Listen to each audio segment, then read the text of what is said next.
Bonjour à tous, on va donc corriger la partie bureautique pour l'examen CFC 2017, donc la procédure de qualification 2017 pour le profil B. Donc pour cette épreuve, vous allez avoir 150 minutes plus 15 minutes de lecture avant le travail sur ordinateur. Vous avez à la page 2 la table des matières et ensuite à la page 3 la mise en situation générale. Donc, vous travaillez à l'Office du tourisme de 2002.ch dans le canton de Fribourg. Cet office a pour mission de faire la promotion de cette région et de son panorama mythique dans toute la Suisse et à l'étranger. L'énumération des tâches. Pour votre première semaine de travail, votre responsable vous charge d'effectuer diverses tâches. En 1, on vous demande de modifier le diaporama présentant les activités proposées par la station. En 2, de réaliser les statistiques des locations pour une période donnée. En 3, d'envoyer une invitation par publipostage. En 4, de terminer la rédaction d'une offre en réponse à une demande envoyée par Internet.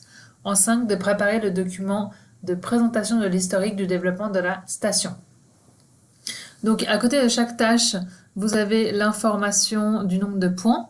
Donc, à vous de décider, vous avez 15 minutes pour lire toutes les consignes. À vous de décider par quoi vous voulez commencer. Est-ce que c'est par les tâches où il y a le plus de points ou celles où il y a le moins de points, en sachant que souvent, dès lors qu'il y a plus de points, c'est que l'exercice est plus long. Donc, à vous de voir si vous voulez commencer par ce qu'il y a de plus long ou de plus rapide. C'est la stratégie propre à chacun, donc vous décidez par quoi vous voulez commencer. Donc pour cette tâche 1, qui est d'adapter un diaporama, on sera donc sur la partie PowerPoint. Vous avez donc un fichier à disposition qui s'appelle Présentation et un dossier à disposition où vous avez des objets PowerPoint. L'Office du tourisme est en train d'élaborer une présentation PowerPoint des différentes activités de la station. Afin d'uniformiser l'aspect graphique des diapositives, vous effectuez certaines mises en forme dans le masque. De plus, vous créez une nouvelle diapositive en 4e position et composez son contenu à l'aide du fichier Word randonnée. Donc, travail à réaliser, on va d'abord ouvrir notre fichier présentation. Donc, c'est celle-ci.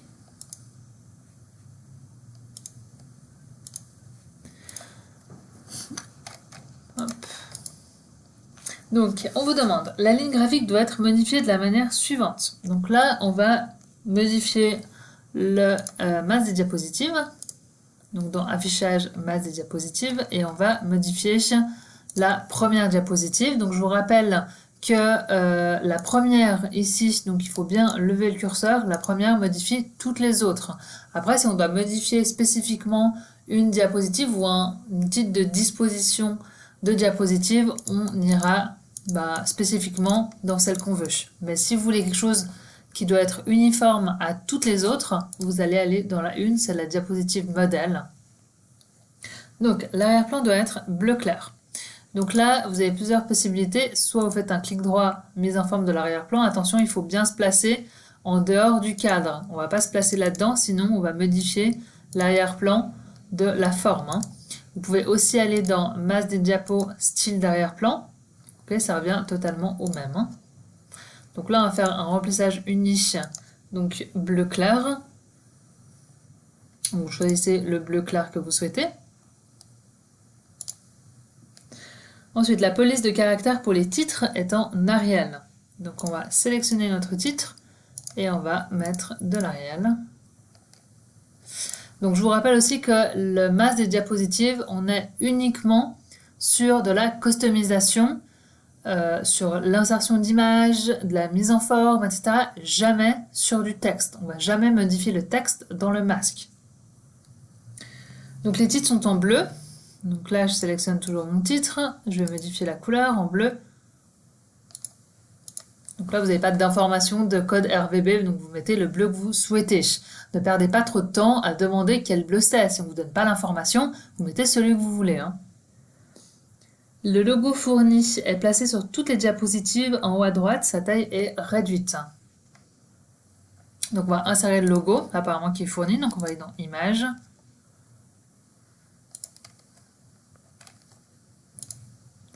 « 2017 ».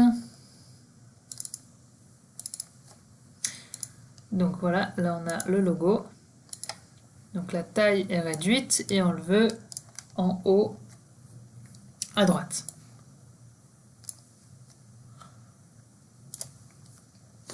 Ok. L'image bandeau, donc on va insérer toujours l'image qu'on nous donne.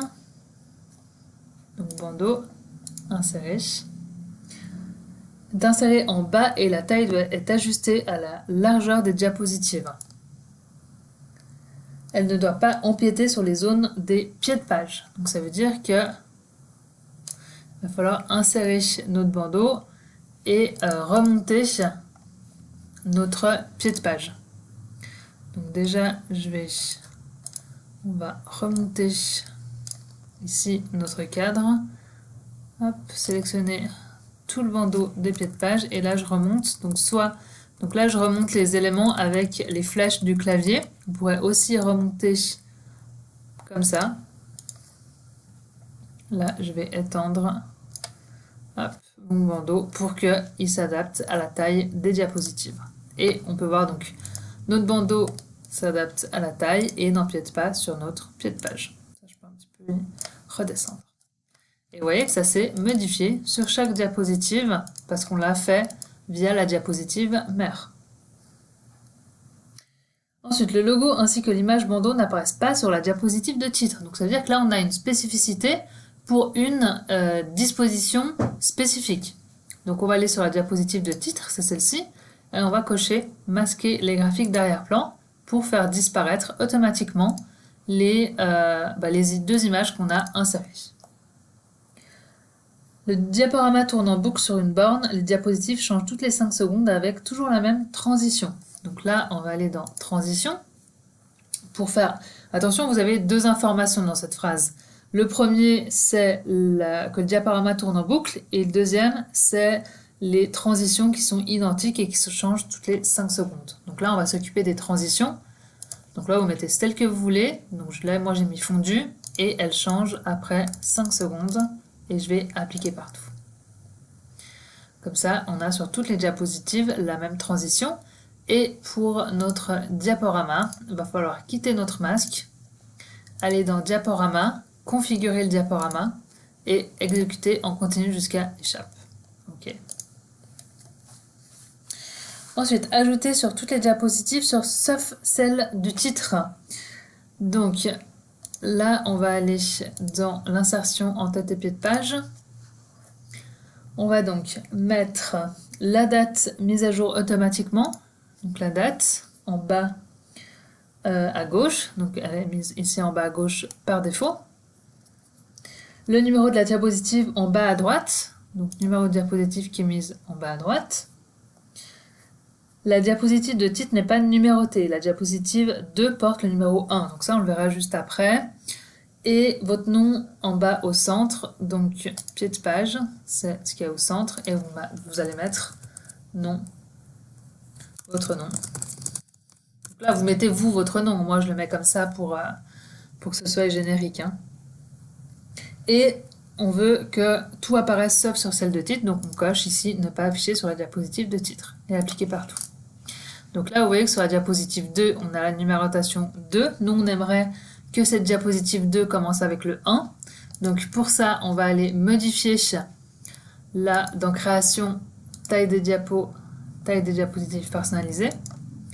Et on va dire que la numérotation commence à partir de 0, ce qui fera que hop, la diapositive 2 commence à 1. Parce que ça, c'est la diapositive 0. Ensuite, adaptation du contenu.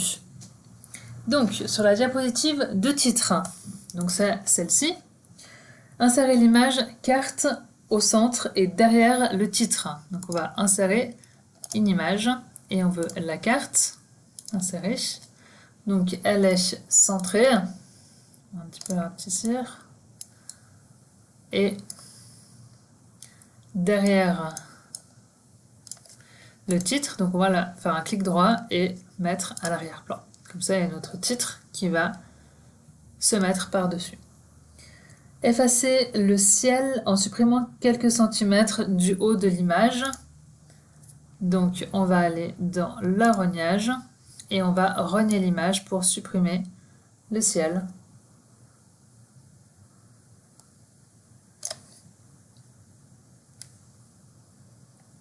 Ensuite, vous appuyez sur renier pour valider la mise en forme.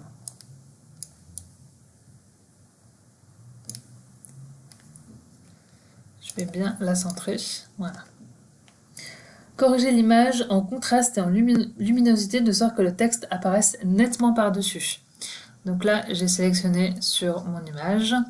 Je vais effectuer des corrections et je vais chercher une correction qui permette d'avoir notre texte bien, on va dire, bien lisible. Par exemple, celle-ci. Donc là, de nouveau, vous n'avez pas exactement la bonne correction qu'il faut. Donc vous mettez celle qui vous paraît la plus appropriée. Donc il n'y a pas une réponse juste, il y en a plusieurs forcément, mais bien sûr, il ne faut pas juste me corriger par exemple ici en couleur, ce ne serait pas juste.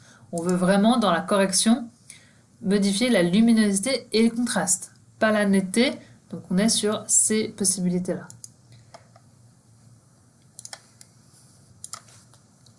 Insérer une zone de texte contenant le texte panorama exceptionnel qui apparaît avec une animation de votre choix. Donc on va insérer une zone de texte.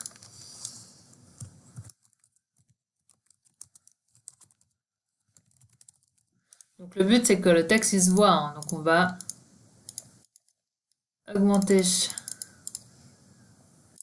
la taille, le mettre en dessous et on va ajouter une animation de notre choix.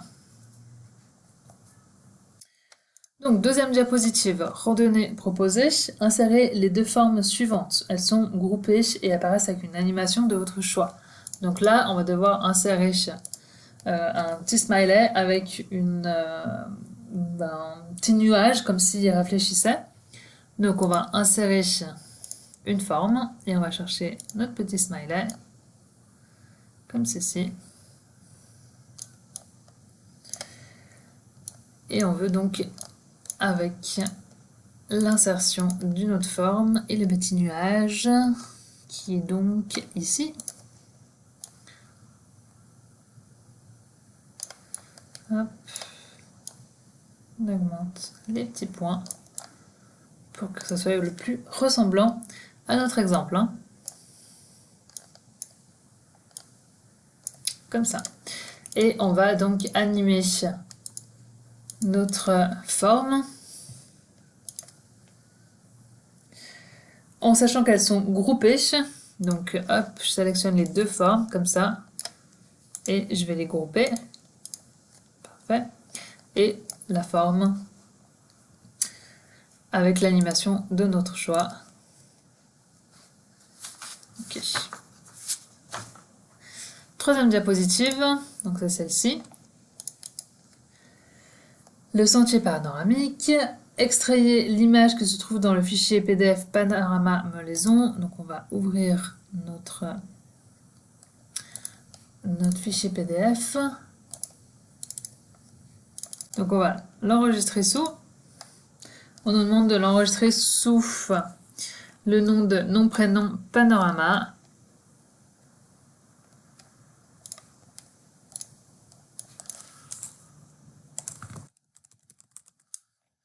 Et en JPG, donc là on est bien en JPG, enregistré.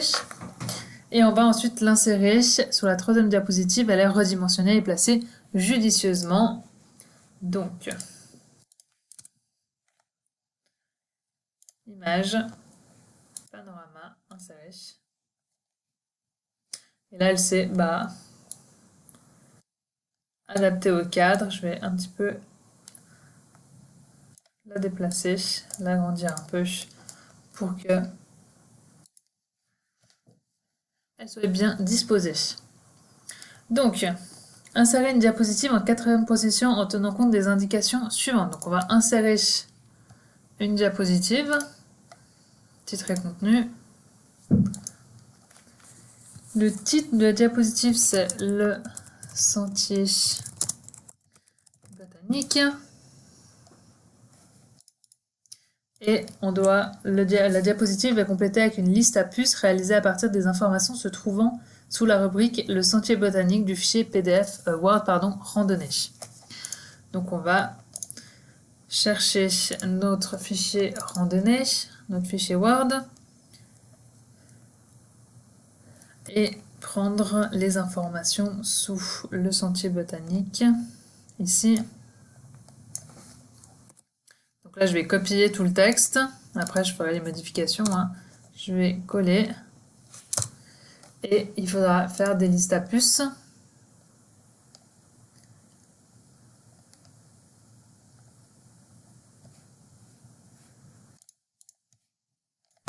Donc, il va falloir mettre des listes à puces, c'est-à-dire que on va remettre du texte.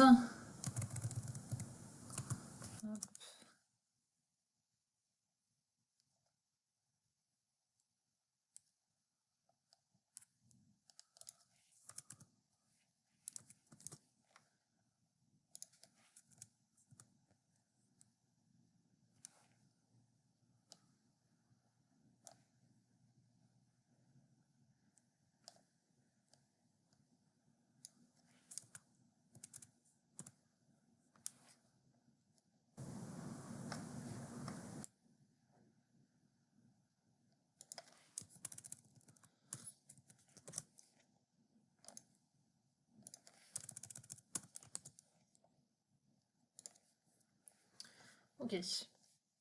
Ensuite, on vous dit de supprimer la dernière diapositive. Donc, hop, celle-ci, elle est supprimée. On peut aussi faire un clic droit et supprimer, bien sûr. Donc voilà, ce qui clôture la partie PowerPoint. Le fichier à remettre, c'est donc le fichier PowerPoint enregistré sous nom, prénom, présentation et le fichier image JPG enregistré sous nom, prénom, panorama. Donc il y a bien deux éléments à enregistrer pour cette partie PowerPoint. Donc pour cette tâche 2, on vous demande de compléter une feuille de calcul. Donc là, on est sur la partie Excel et le fichier à disposition est donc le fichier location. Vous devez réaliser un décompte des locations pour les chalets et appartements de vacances. Ce classeur contient 3 feuilles de calcul. Donc on va ouvrir notre fichier Excel location et on va débuter par le premier onglet qui est donc le travail effectué dans la feuille saison. Déterminer le nombre total de jours pour chacune des périodes. Donc ici, nombre total de jours en fonction de la période, donc haute saison, moyenne saison ou basse saison. Et là, on a des nombres de jours concernés. Donc ça va être, c'est une addition de nombres en fonction d'un critère. Donc ça va être une somme-ci. J'ouvre ma fonction. Ma plage, ça va être là où se trouve le critère. Donc c'est les périodes que je vais bloquer, étant donné qu'après je vais tirer ma cellule. Mon critère, là c'est la haute saison. Et somme de plage, ça va être le nombre de jours concernés ici, que je vais donc bloquer également. Donc Excel, ce qu'il va faire, c'est qu'en fonction du critère ici, haute saison, qu'il va chercher dans la plage, il va additionner dans ma somme de plage, donc les nombres de jours concernés, tous les chiffres correspondant au critère. Ok ? Je vais pouvoir tirer ma formule. Ensuite, colonne période. Donc on est dans cette colonne-là. Utiliser un format conditionnel pour mettre en évidence la haute saison, police blanche sur trame de fond bleu. Donc je sélectionne tout mon texte. Mise en forme conditionnelle, règle de mise en forme des cellules égale à. Vous pouvez aussi utiliser texte qui contient, c'est pareil. Donc là, moi j'aimerais égal à haute saison. Donc je vais sélectionner ça et je vais mettre un format personnalisé. Police blanche sur trame de fond bleu.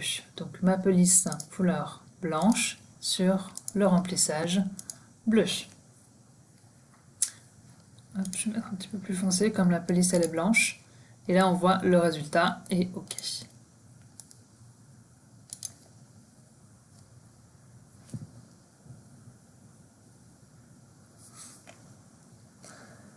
Afficher les dates de début de période avec un format du type vendredi 6 janvier. Donc je sélectionne ma colonne et j'ai modifié les dates en format date longue. Alors je vais pas prendre date longue parce qu'on veut pas l'année, donc je vais aller dans autre format numérique. Je vais regarder un petit peu ce qu'on a. Et là, on voit qu'on n'a pas exactement ce qu'on veut. Donc, je vais aller dans personnaliser. Et on va regarder si on a quelque chose de plus ressemblant. Donc, je peux cliquer dessus, bien sûr, hein, pour voir la possibilité. Donc, je vais prendre celui-ci et je vais supprimer l'année. Comme ça, je vais supprimer la virgule étant donné qu'on l'a pas. Et voilà, ok. Hop, je vais augmenter un petit peu. Donc quand vous voyez des hashtags comme ça, vous devez juste augmenter la taille de la colonne. Hein. Et ce qui clôture notre feuille saison, on va aller dans l'onglet location. Donc, trier les participants selon la date d'arrivée, puis donc on va effectuer un tri.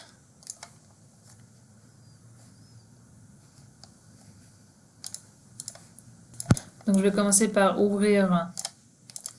activer mon filtre ici, et je vais trier. Hop. Bon, il y a plusieurs conditions, donc je vais sélectionner mon tableau, comme ça, et je vais aller dans tri personnalisé. Donc, commencer par hop, je vais tout prendre, tri personnalisé.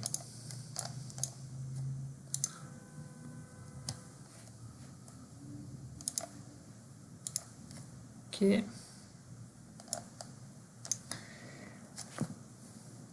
Donc en premier, c'est la date d'arrivée,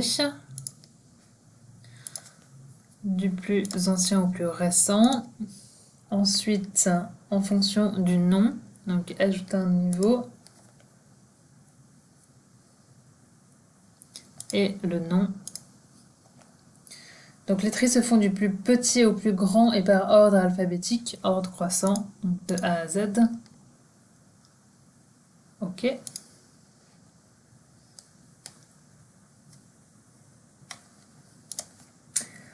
Ensuite, certaines données sont susceptibles d'être modifiées en tout temps. Faites-les figurer sous forme de constante. Donc on va les faire figurer ici en haut, c'est pour ça qu'on a un petit peu d'espace.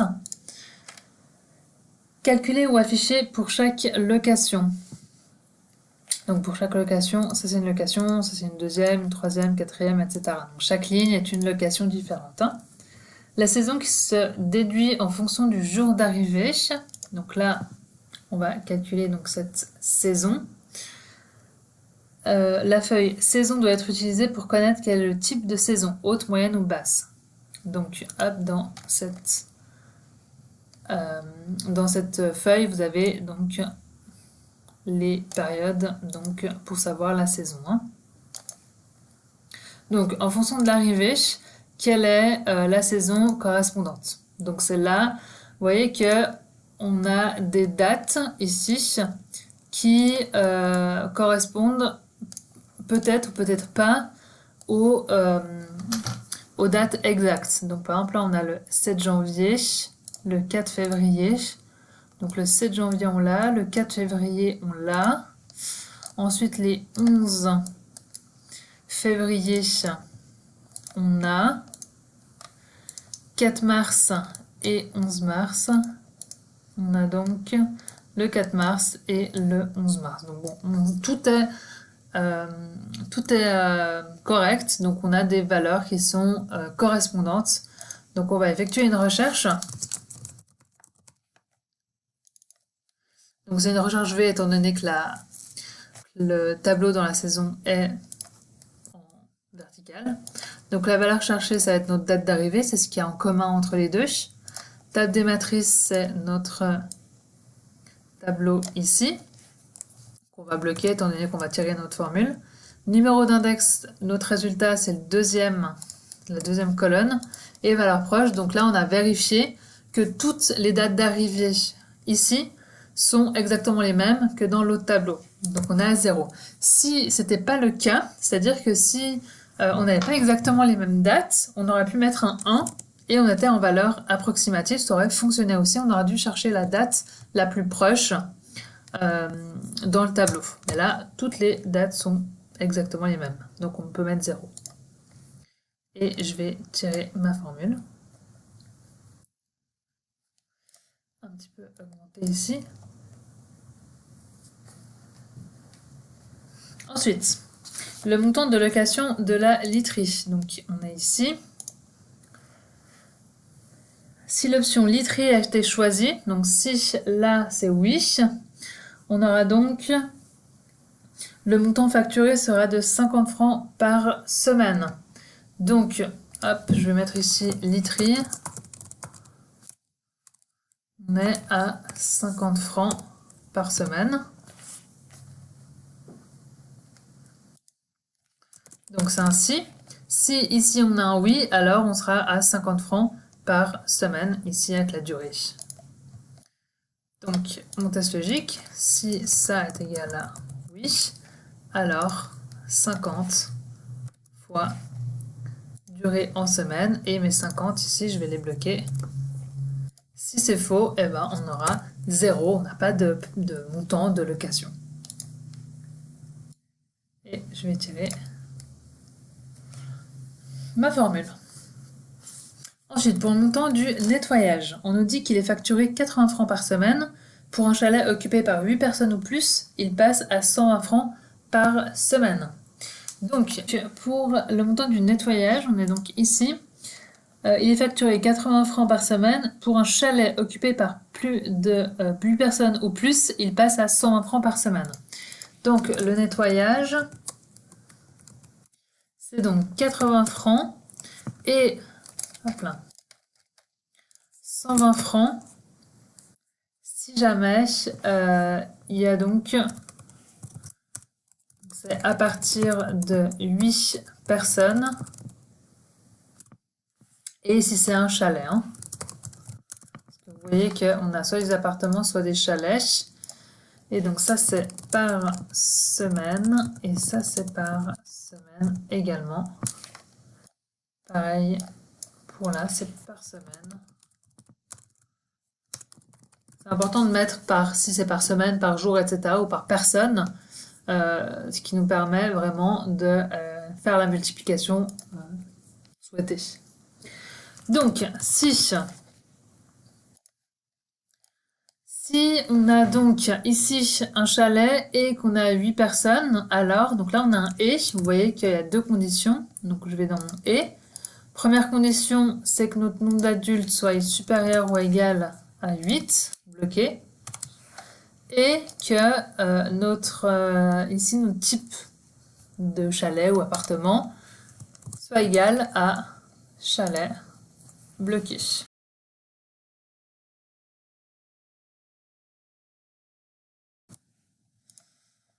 Hop, on peut revenir dans notre si et on va mettre les valeurs si vraies et valeurs si faux. Si c'est vrai, donc on respecte les deux conditions, alors on va payer 120 francs bloqués par semaine, donc fois notre nombre de semaines.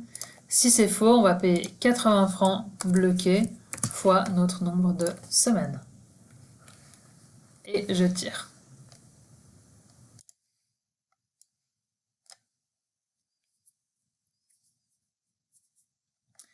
Ok, ensuite notre taxe de séjour, soit 15 francs par personne et par semaine. Donc là, taxe de séjour, c'est 15 francs par personne et par semaine. Donc là, c'est juste une multiplication. On est donc à 15 bloqués fois notre nombre de personnes fois notre nombre de semaines. Donc il n'y a pas de si, parce qu'il n'y a pas de condition. C'est un montant par semaine et par personne. Que je vais donc tirer. Notre prix du séjour total, c'est le montant, il est arrondi à l'entier, donc arrondi au multiple. Notre calcul, c'est notre tarif de base, plus montant de la laiterie, plus montant du nettoyage, plus taxe de séjour et multiple de 1. Donc là, c'est la somme de ce que les gens vont payer. Et je vais tirer ma formule. Et là, vous voyez qu'on a des dollars. C'est parce que la colonne n'est pas assez grande. Okay. Le pourcentage de chaque location par rapport au total des locations. Donc, total de la colonne, prix séjour total. Donc c'est comme notre part de marché, ce qu'on fait d'habitude. Donc c'est mon prix pour cette location-là, divisé par mon total, que je vais bloquer, Enter.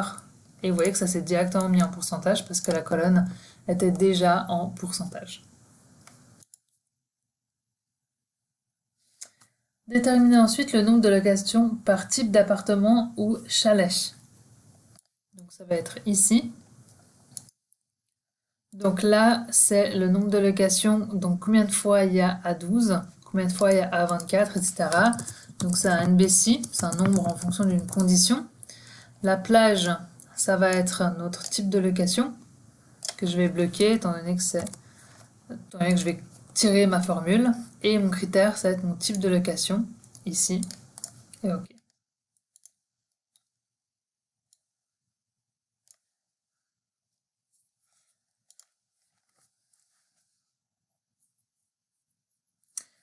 Et voilà. Donc, je crois pas qu'on nous demande de mettre en CHF les montants en francs suisses. Je vais le faire quand même pour être sûr. Donc, je vais sélectionner tout ça et je vais mettre un format de comptabilité avec le CHF devant comme on a en dessous. Donc normalement, vous devez quand même toujours mettre le bon format CHF. Hein. Ok.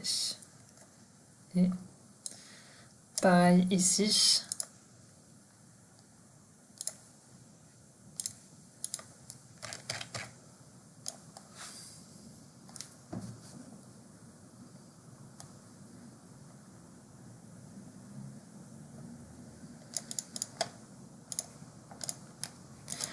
Ok. Et ça clôture donc notre onglet location. On va passer à l'onglet graphique. Et on nous dit le taux de remplissage des chalets doit être représenté en pourcentage à l'aide d'un graphique du type barre horizontale. Donc on vous dit quel type de graphique vous devez utiliser. Hein. Donc là, je vais prendre mes deux colonnes, je vais voir un petit peu ce que ça donne et je vais aller dans Insertion graphique recommandée. Et nous, on veut le type barre horizontale. On l'a pas comme ça, donc je vais aller dans tous les graphiques, barre, et voilà, barre horizontale, c'est celui-ci. Et OK.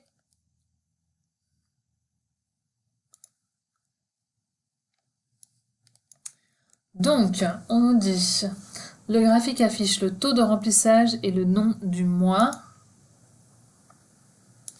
Donc, taux de remplissage et les noms des mois, ils sont là. Un titre principal, donc ici, on l'a.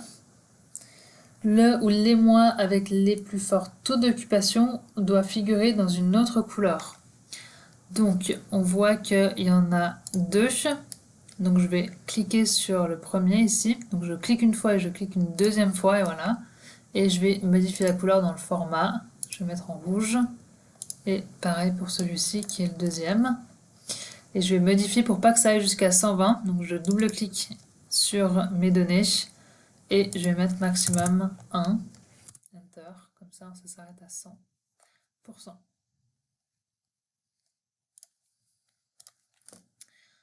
Et voilà. C'est tout. Donc, ça clôture la partie Excel. Et vous pouvez donc enregistrer votre tableur sous nom, prénom, location. Enregistrer et passer à la tâche suivante. Donc pour cette tâche 3, qui nous demande d'envoyer une invitation Vous avez un fichier Excel à disposition qui s'appelle adresse représentant FR et un fichier Word à disposition qui est le forfait Funny Fondu. Afin de mener à bien votre nouveau projet de développement du tourisme régional, vous invitez les représentants politiques du canton de Fribourg à votre nouveau concept intitulé Forfait Funny Fondu au cœur des montagnes. Votre travail consiste à terminer cette invitation au moyen d'un publipostage. Donc on va ouvrir le fichier Word. Je vous rappelle qu'il faut également ouvrir le fichier Excel pour pouvoir voir à quoi il ressemble. Donc ça c'est le fichier Word et on va récupérer le fichier Excel.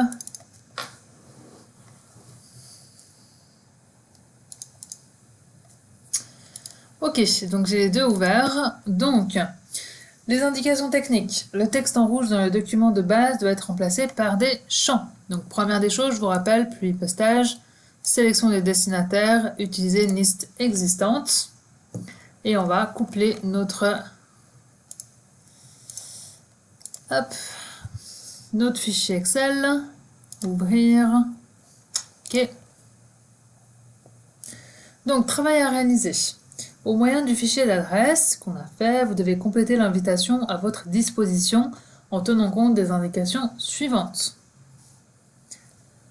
Le titre, Madame, Monsieur, doit être déterminé en fonction du genre du participant. Donc dans mon fichier Excel, que j'ai juste ici, on a donc, en fonction du genre, donc on a F pour une dame et M pour un homme. Donc, je vais prendre sauf la virgule, je vais dans règles, si alors sinon. Donc si le champ genre est égal à F, alors je mettrai madame, sinon monsieur. Ok. Donc là on vérifie si notre texte n'a pas changé de police. Et je vais mettre du noir. Comme ça c'est validé. Alors, je vais faire également à la fin s'il faut non. Par contre, on vous dit accorder également le mot représentant en fonction du genre du participant à cette journée. Donc, hop, je sélectionne mon texte, puis postage, règle, si alors sinon. Fonction du genre est égale à F. Donc, si c'est une femme, on va mettre représentante. Si c'est un homme, on mettra représentant. Ok. Je vais remettre du noir. Seules les personnes de langue française sont concernées par cette invitation. Les personnes de langue allemande recevront une lettre écrite dans leur langue. Les lettres sont triées, etc. Donc, avant de faire ça, il va falloir modifier l'adresse ici. Donc, madame, monsieur, de nouveau, on va mettre une règle en fonction du genre.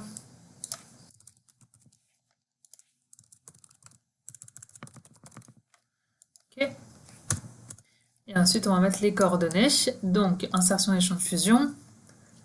Prénom, espace, le nom. À la ligne. L'adresse. La rue. Ensuite, c'est ce qu'on a le NPA. Oui, espace, la localité. Ok. Et on va mettre tout ça en noir. Ok. Ça tient bien sur une page. Parfait.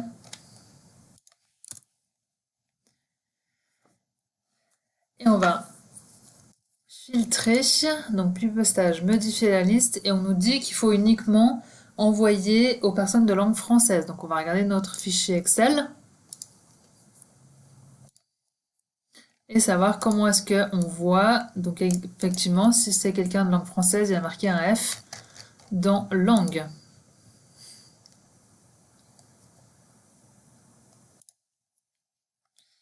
Donc filtrer les champs. Donc langue, ça doit être un F. Ok, et on va trier.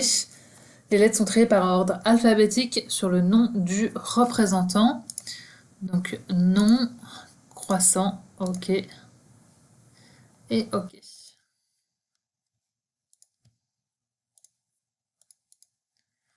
Donc combien est-ce qu'on a de personnes? On en a 80, donc là c'est tout bon.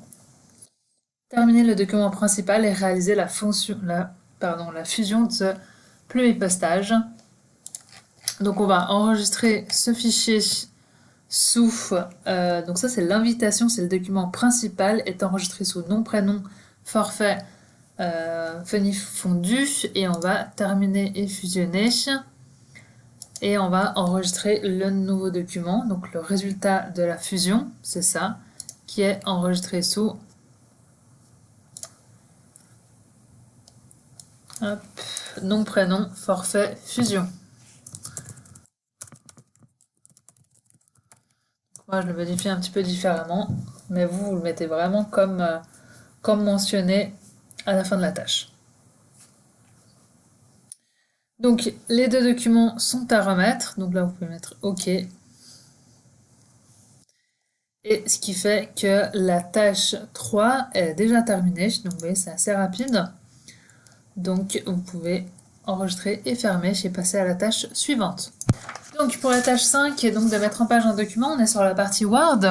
On a un fichier donc Word à disposition qui est Meuleson brochure, donc vous êtes chargé de préparer à l'intention des clients et des touristes une brochure qui présente la station de Meuleson Village. Donc on va ouvrir notre fichier Meuleson brochure et on va regarder déjà nos indications techniques. Donc on dit que le style titre 1 est déjà appliqué aux titres principaux qui sont en bleu. Donc c'est-à-dire que ça en bleu c'est le titre 1 et ça s'appelle également titres principaux. Et le style titre 2 qui est donc en vert et qui s'appelle donc c'est style titre 2 et c'est des sous-titres. Donc c'est très important de garder en tête ces informations techniques. Donc le document final comportera entre 8 et 9 pages, police calibri et coupure de mots automatique. Donc première chose, je vais mettre les coupures de mots, c'est ce qui est le plus simple. Hop, automatique. Et je vais modifier, donc je vais faire un CTRL A et je vais modifier la police en calibri. Et ensuite, hop, je vais juste mettre à jour mon style ici, mes styles, pardon. Ça va mettre à jour les styles en fonction de ce qu'il y a. Ok, là c'est bon, là on est bon, et là aussi. Donc on vérifiera à la fin si on a bien 8 et 9 pages, entre 8 et 9 pages. Hein. Un style nommé Meuleson texte est à créer pour le corps de texte taille 12, alignement justifié. Donc tout le texte, donc je pense en noir, est donc avec un nouveau style. Donc je vais sélectionner un premier paragraphe. Je vais mettre de taille 12, alignement justifié, comme ça, et je vais créer un nouveau style que je vais appeler Meuleson texte. Et ensuite, ok, je vais l'appliquer à tous mes textes en noir. Ça.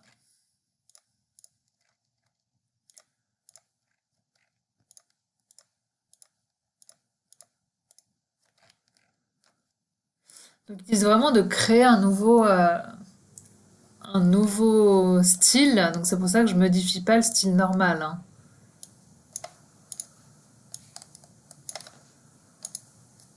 Ok. Ok. Donc là, tout est bien modifié. Sauf celui-là.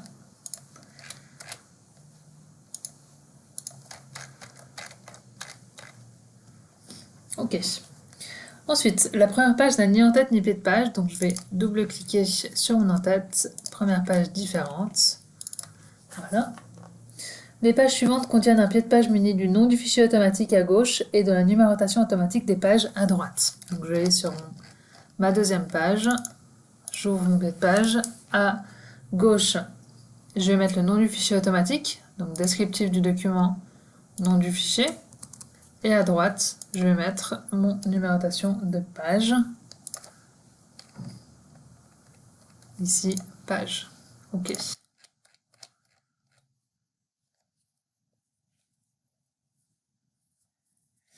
Le premier paragraphe commence par une lettrine d'une hauteur de 2 lignes. Donc je vais aller, hop, mon premier paragraphe ici. Donc c'est le M. Dans insertion lettrine ici. Option de lettrine. Donc on nous dit pas si c'est dans le texte ou dans la marge, on va mettre dans le texte. Et hauteur de ligne ici 2. OK. Les styles titre 1 et titre 2 sont modifiés afin que les titres et sous-titres soient de tailles différentes et mis en évidence. Donc on va modifier le premier titre. Donc soit vous décidez de modifier le style comme ça, et vous faites toutes les modifications là-dedans, soit, et quand vous êtes un petit peu libre de faire ce que vous voulez, moi ce que j'aime bien c'est que je sélectionne un des styles, j'applique pour voir un peu en réalité ce que ça donne. Donc je vais mettre par exemple une mise en forme comme ça.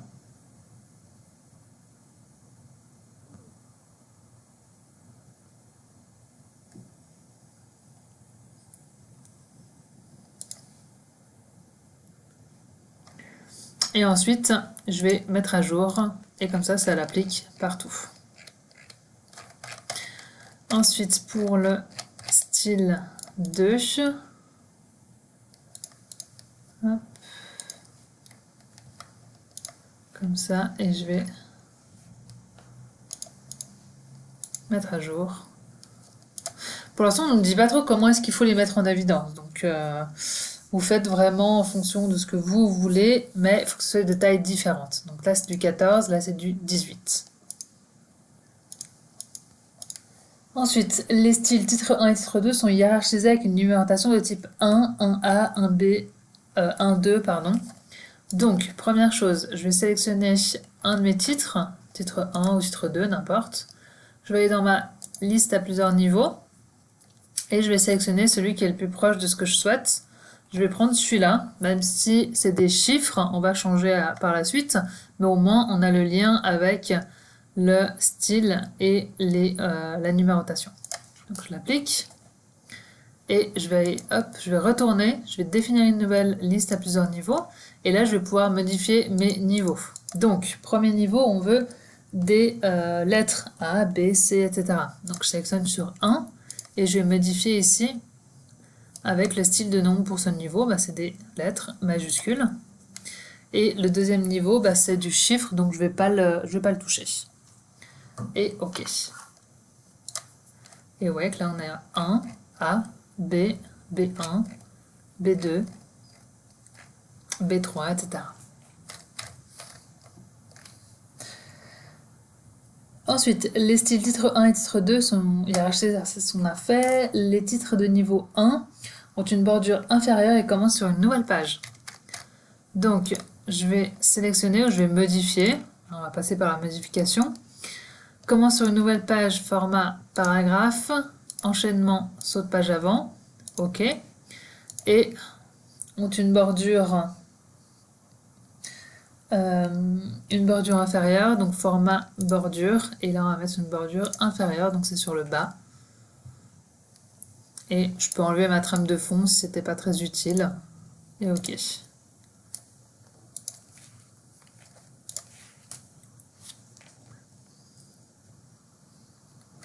Et vous voyez que ça s'est bien tout modifié. Tous mes styles titre 1, bien sûr.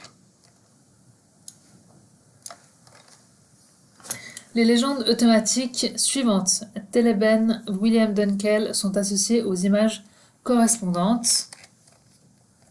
Donc, apparemment, on a donc Teleben, c'est ça. On peut le lire dans le texte. Donc, insérer une légende. Figure 1, Teleben. Et ensuite, on a William Duncan ici, insertion légende.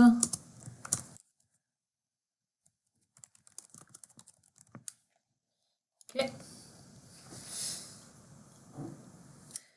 Une note de bas de page est insérée sur la première occurrence du mot Heimatschutz. Son texte est patrimoine suisse. Donc, on va rechercher notre... Hop, dans la recherche ici.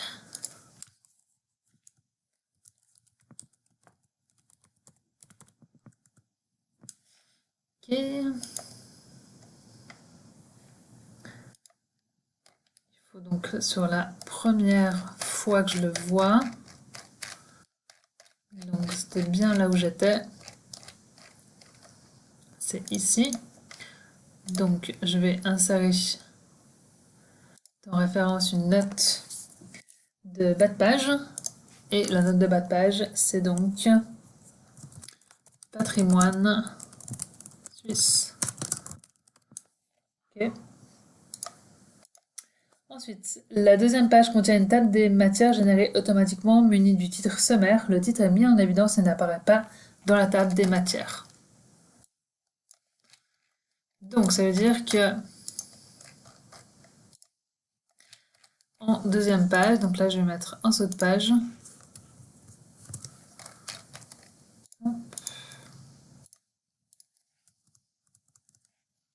Et je vais insérer une table des matières automatique.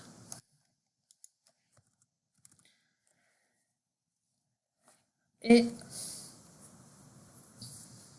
donc mis en évidence.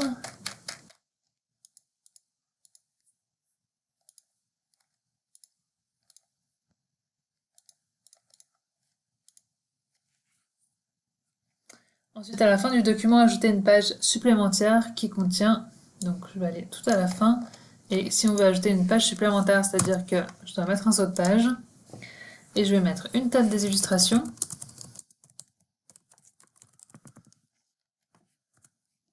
que je mets en évidence. Donc dans référence, insérer une table des illustrations, ok. Et une table d'index munie du titre index, présentée sur 2 colonnes avec les entrées suivantes. Donc insérer. Donc l'index vous permet, comme on peut voir par exemple dans les livres ou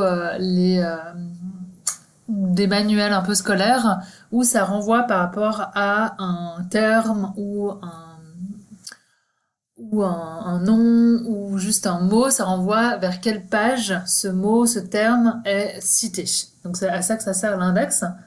Donc nous, on nous demande une table d'index munie du titre index, donc c'est ce qu'on a fait ici, présenté sur 2 colonnes avec les entrées suivantes. Donc, on va devoir déjà s'occuper des entrées. Donc on va faire la première qui est donc William Dunkel. Donc on va rechercher un endroit où il y a marqué William Dunkel. Donc par exemple ici. Donc je vais sélectionner mon mot. Je vais aller dans référence et je vais appuyer sur entrée ici dans le côté index. Et vous voyez qu'il y a donc une fenêtre pop-up qui s'ouvre où l'entrée William Dunkel et ça se met déjà page en cours en termes d'options et on peut formater les numéros de page. On va pas le faire pour l'instant et on va marquer tout. Ça veut dire qu'à chaque fois qu'il va marquer William Dunkel, il va y avoir un marquage. Donc là, je vais mettre marquer tout et vous voyez qu'il y a un marquage qui a été fait après chaque fois qu'il y a marqué William Dunkel. Donc là, je vais pouvoir fermer et passer à la suite. Lachaud et Pringy qui apparaissent en tant que sous-entrée de localité. Donc je vais devoir rechercher Lachaud. Hop, ici, donc je le prends. Je prends donc juste le texte. Je vais appuyer sur Entrée. Et en fait, Lachaud et Pringy, c'est des sous-entrées de localité. Donc je vais couper, coller, le mettre dans la sous-entrée. Et l'entrée, c'est localité. Je vais marquer tout. Et je vais faire pareil avec Pringy. Donc hop, je peux chercher Pringy. Ici, je vais copier, enfin je vais sélectionner Entrée. Je vais couper Pringy, coller ici et mettre le qualité en tant qu'entrée et marquer tout. Fermer. Et en dernier, Dunkel qui fait référence à William Dunkel. Donc je vais chercher Dunkel pour qu'il soit mis par exemple ici, donc seul. Je vais donc ajouter une entrée, donc Dunkel, et là je vais faire un renvoi, voir William Dunkel. Donc à chaque fois qu'il va marquer Dunkel, bah, on dit qu'il faut aller voir William Dunkel directement. Marquer, fermer. Donc maintenant je vais pouvoir passer à mon index. Donc je vais aller ici et je vais insérer l'index. On peut bien sûr changer les formats. Par exemple, le classique en fait, va mettre en fonction de l'ordre alphabétique. Voyez. Nous, on veut donc, depuis le modèle, on veut 2 colonnes. Et OK. Et là, bon, là, on voit pas grand-chose à cause des paragraphes. Mais on voit que le qualité, on a la chauffe qui est citée à la page 4 et 5. Pringy qui est cité à la page 4 et William Dunkel à toutes ces pages. Et voilà donc pour l'index. Ensuite, on vous dit que les deux titres sont mis en évidence et n'apparaissent pas dans la table des matières. Donc, dans notre table des matières, si on la met à jour,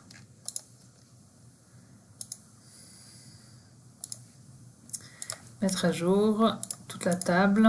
Donc voilà, on n'a pas ni l'index ni la table des illustrations qui est affichée dans notre table. Donc voilà ce qui clôture notre exercice Word, partie Word. Vous devez donc enregistrer votre fichier sous nom, prénom, molaison, brochure. Donc ça clôture votre examen CFC 2017. Donc si vous avez d'autres questions, n'hésitez pas à me les poser.